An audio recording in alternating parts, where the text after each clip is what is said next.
Moose Jaw's Top 40 Under 40.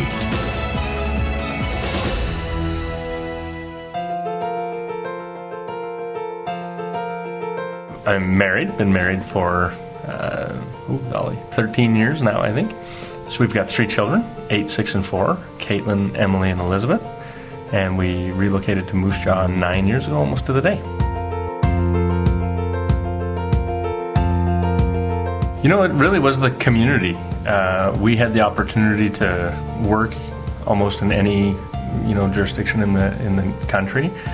And once we started frequenting Moose Jaw with my employment, we really enjoyed the community. And we really saw ourselves living here and setting our roots in here and raising children in this community. And so the safety, the freedom, the size, the friendliness of the people, the convenience, all of those things contributed to our decision making to stay in Moose Jaw.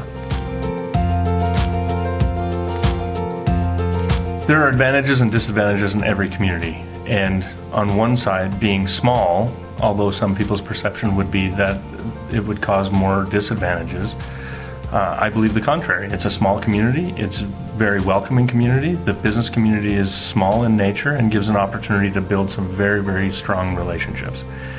And that's unique in nature. From a business perspective, it gives you an opportunity to know and grow with your clients.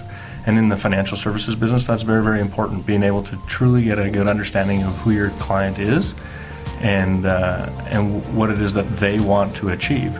So with a small community, you're able to build those relationships. You're able to get a greater understanding of that customer's needs and wants. And then it allows us to do better quality financial planning. So I think for our industry, a nice small community of this nature, the ability to build strong relationships helps us significantly.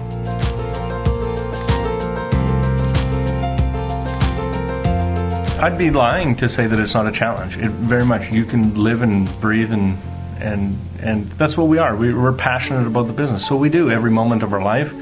When you're passionate about your family, every moment of your life is focused toward your family.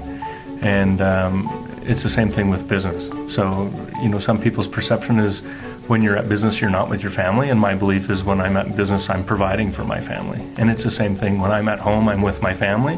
But I'm also, maintaining great relationships in the community that are friendships. And so they go hand in hand. I think the business, once you adapt your perception of what is family life balance and realize that they are so intertwined that they are actually one, you are always in perfect balance. So I think I don't think that that's as difficult to achieve when one changes the perception.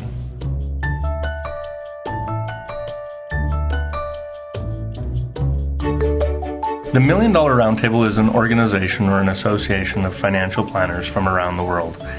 And there are different levels in which one is invited to become a member. And the court of the table and or top of the table would represent what is deemed as one of the top 1% of financial planners in the world. And so Blue Whale Financial Solutions, myself and my business partner Jenny, we also have a gentleman in our office by the name of Terry Sproat, who is a life member of that organization. So in our office we have 3 members of the $1 Million Roundtable. So sitting in Moose Jaw to be accredited with that is a very high level of achievement within our industry, to be recognized as one of the top financial planners in the world.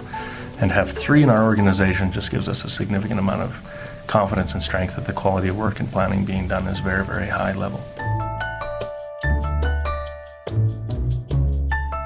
What it means is that we have a significant amount of depth and experience within our organization to truly deliver on the commitment that we make to our clients, and that is to give them the best advice in the simplest manner to help them achieve their goals and objectives.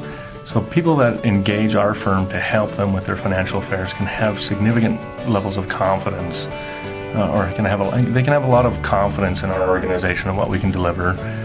So it means a lot for me as the leader of the organization to know that the work that my team is doing on behalf of our customers is of the highest caliber in the world, and that's our ultimate goal.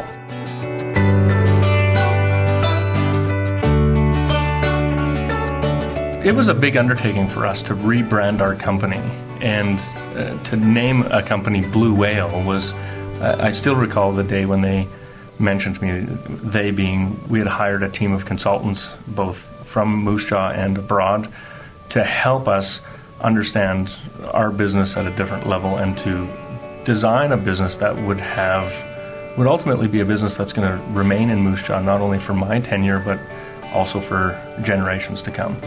And so when they recommended that we name the company Blue Whale Financial, I almost fell off my chair. But it does speak a lot to the type of client, that we deal with and who we are. And that is, a lot of people start from what we would refer to as nothing. I don't necessarily like to use that term, but we start very, very small and we grow.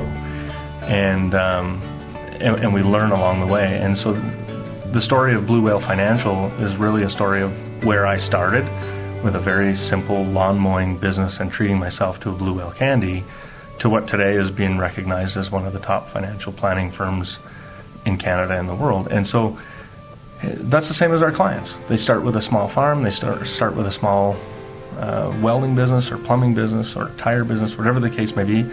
And then with good business sense, good relationships, they build incredible businesses. And Moose Jaw is notorious for doing just that. So the story of Blue Whale Financial aligns so very well with the community of Moose Jaw, the business that is here, and it speaks not only to our organization, but it speaks to all the fantastic business owners in Moose Jaw. It's come a long ways. I think every business owner starts into business with a vision of where they're going to go, and along the road, there are different opportunities, there are different aspects of business life that come in and sometimes changes or manifests what that initial vision was. But what's neat about it is once you start thinking about where you want to be, it's quite interesting how quickly you'll actually go there. And I always use the analogy, it's like standing on the tee box of a golf course. And if you are thinking about where that ball is going, it likely goes there in the sand or in the water or on the fairway if that's where you want to be. So the mental side of the game for me is I've watched what was a vision become a reality. And I think that that's pretty neat. And so my challenge now is to continue dreaming and continuing to build out that vision for the organization. And I'm excited for it. I'm excited to see where we're going to go. I love the people. I always ask people to list 10 things when they're in their retirement planning phase, 10 things that they're going to miss about work. And most people think that we focus only on the money aspect of that retirement plan. And it's interesting that in the responses that I get of how many people will actually mention that their number one concern is that they're going to miss the people of their organization and the people that they deal with. And I'm the same. If somebody asked me that same question today, what would I miss about my job today? It's the people. I love coming in every day and seeing new clients, new faces, new people. I love my staff. I love my team. And so, I think every single day I wake up, I'm excited to put on my shoes to see who I'm going to meet in that day. Moose Jaw's Top 40 Under 40.